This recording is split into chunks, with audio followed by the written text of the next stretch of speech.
Terus kira-kira kapan aja ya penting untuk dilakukan performance test gitu. Kalau tadi kan kita ngomongin delivery pipeline-nya ya. Nah, kalau misalkan itu sudah dilakukan, apakah masih perlu kita lakukan performance test? Gimana kalau misalkan aplikasinya itu sudah di production gitu? Nah, ini kita bahas satu persatu ya.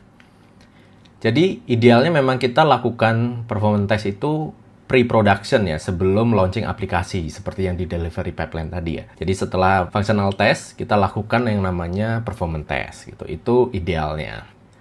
Kemudian kita juga ada post enhancement, yaitu di mana kondisi website atau aplikasi kita mengalami update fitur ya. Misalkan ada penambahan fitur baru ataupun perubahan yang masif di website atau aplikasinya kita. Nah, kita pengen memastikan si aplikasi atau website kita itu berada di performa yang terbaik ya setelah ada perubahan atau changes tadi gitu. Nah, perlu dilakukan performance testing lagi.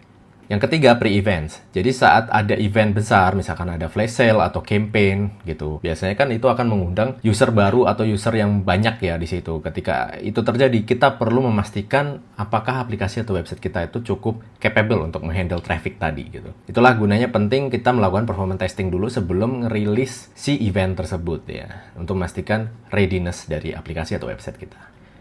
Yang terakhir, ini best practice menurut gua juga, jadi harus dilakukan rutin setiap sprint itu. Jadi ketika sprint terjadi, itu kan biasanya ada delivery ya, ada yang di-deliver setiap sprintnya. Nah, di situ bisa jadi ada perbaikan, ada penambahan, atau new features gitu bahkan, yang itu perlu kita tes ulang performance-nya, sehingga kita memastikan aplikasi atau website kita berada di performa yang terbaik meskipun ada changes, meskipun ada perubahan-perubahan yang ada di setiap sprint-nya. Jadi kita akan melakukan itu rutin setiap sprint-nya.